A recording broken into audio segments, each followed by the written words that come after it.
नमस्कार दोस्तों, मेरा नाम है अंशुमन नायक और आप सभी का बहुत बहुत स्वागत है इंडियन डिफेंस न्यूज के डिफेंस टॉक सीरीज में, जहां पर हम रोज नए नए डिफेंस अपडेट्स के बारे में बात करते हैं। तो चलिए देर न करते हुए आज की वीडियो शुरू करते हैं। आज की पहली अपडेट प्रोजेक्ट 75I की तरफ से है। रिसेंटली इंडियन नेवी की एक टीम की तरफ से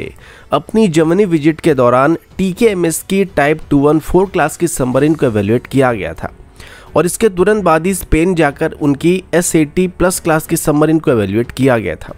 ये दोनों को ही अभी इंडियन नेवी की सबमरीन टेंडर के अंदर भारत को ऑफर किया जा रहा है और ये दोनों इस टेंडर में सबसे बड़े दावेदार माने जाते हैं, जो कि इंडियन नेवी की हर एक रिक्वायरमेंट को पूरा कर सकते हैं, जिस वजह से इन दोनों के बीच कंपटीशन काफ़ी बढ़ चुकी है।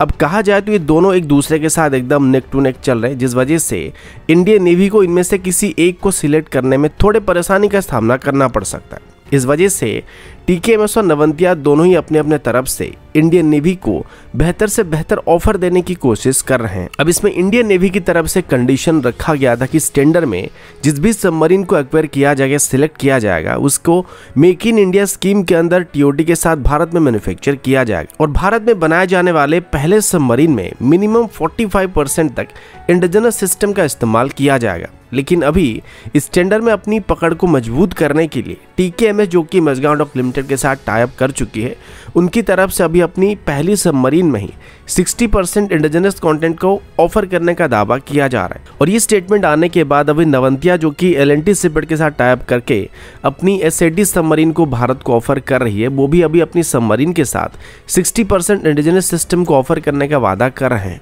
जो कि इस टेंडर के कंडीशन से लगभग 15% ज़्यादा होने वाला है। फिलहाल ये भारत के लिए एक बहुत ही अच्छी बात है, लेकिन देखने वाली बात तो ये होने वाला है कि आगे चल के इन सबमरीन के साथ वो कितने % टेक्नोलॉजी को अपनी इंडियन पार्टनर के साथ शेयर करने वाले हैं। अगला अपडेट टॉर्पीडो डिकॉय सिस्टम की तरफ से है। एक दो दिन पहले हम इसके बारे में बात कर रहे थे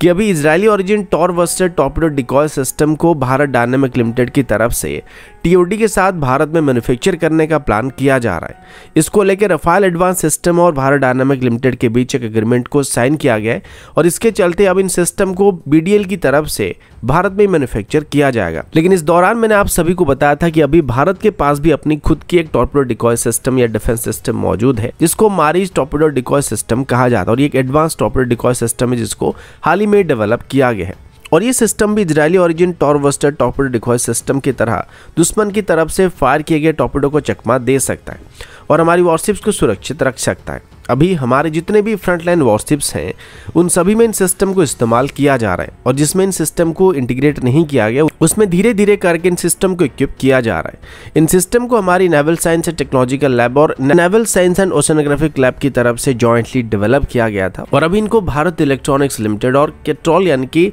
Kerala state electronics development corporation की तरफ से जॉइंटली मैन्युफैक्चर किया जा रहा है। अभी केल्ट्रॉन की तरफ से बात बताया गया कि नेवी की तरफ से उनको जितने भी मारिज टॉर्पीडो डिकॉय सिस्टम के लिए ऑर्डर को प्लेस किया गया था, उन सभी को अभी नेवी को ऑफिशियली डिलीवर कर दिया गया। और आपकी जानकारी के लिए बता दूं कि अभी इन सिस्टम को हमारी विशाखापट्टनम क्लास की डिस्ट्रॉयर, कोलकाता क्लास की डिस्ट्रॉयर, नीलगिरी क्लास के फ्रिगेट और INS विक्रांत में इस्तेमाल किया जा रहा है। और होना अभी जिन सिस्टम को डिलीवर करने की बात की गई है, उनको शायद नीलगिरी क्लास की फ्रिगेट्स में या विक्रांत में डिप्लॉय किया जाएगा।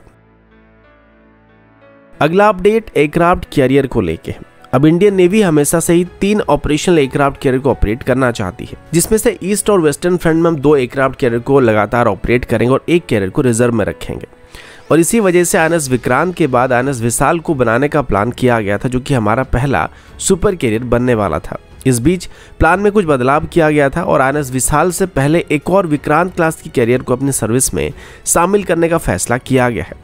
जिसे 2030 तक ऑपरेशनल किया जा सकता है। यानी कि अभी कुल मिलाकर इंडियन नेवी की तरफ से 4 ऑपरेशनल एयरक्राफ्ट कैरियर को आगे चल के ऑपरेट करने का प्लान किया गया था। लेकिन रिसेंटली हमारे डिफेंस मिनिस्टर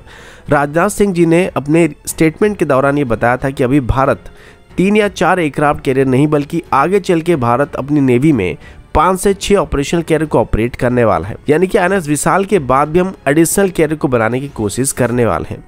अब स्टेटमेंट के बाद काफ़ी सारे सवाल खड़े हुए थे, जिनका एग्जैक्ट जवाब देना फिलहाल संभव नहीं है। जैसे कि अगर एडिशनल कैरियर यहाँ पे बनाए जाते हैं तो ये विक्रांत क्लास की कैरियर होंगे या फिर INS विशाल क्लास की कैरियर होने वाले हैं, ये अभी तक क्लियर नहीं है। लेकिन अगर नेवी आगे चल के 5 से 6 एयरक्राफ्ट कैरियर को ऑपरेट करता है तो जाहिर सी बात है कि इससे हमारी नेवी की पावर काफी हद तक बढ़ने वाली है और इससे हमको चाइनीज नेवी को काउंटर करने में काफी मदद मिल सकता है। इसी के साथ ही भी गवर्नमेंट की तरफ से इंडियन नेवी की तीसरी एयरक्राफ्ट कैरियर यानी कि IC-2 को जल्दी से जल्दी बनाने की बात भी किया जा रहा है और जल्दी इसकी कंस्ट्रक्शन को स्टार्ट करने के लिए अनाउंसमेंट किया जा रहा है। उम्मीद किया जा रहा है कि इलेक्शन कंप्लीट होने के बाद उसके तुरंत बाद ही जब नई सरकार बनेगी तो ऑफिशियली एनएस विक्रांत क्लास की सिस्टर वेसल को बनाने के लिए अप्रूवल दे दिया जाएगा, जो कि भले ही विक्रांत क्लास का एयरक्राफ्ट कैरियर होगा लेकिन इसमें ड्रोन्स और यूएवीज को ऑपरेट करने के लिए पहले से ही मॉडिफिकेशन किए जाएंगे। तो दोस्तों अभी के लिए इतना ही, मिलता हूँ आपसे अगले वीडियो में, तब तक के लिए जय हिंद, वंदे मातरम।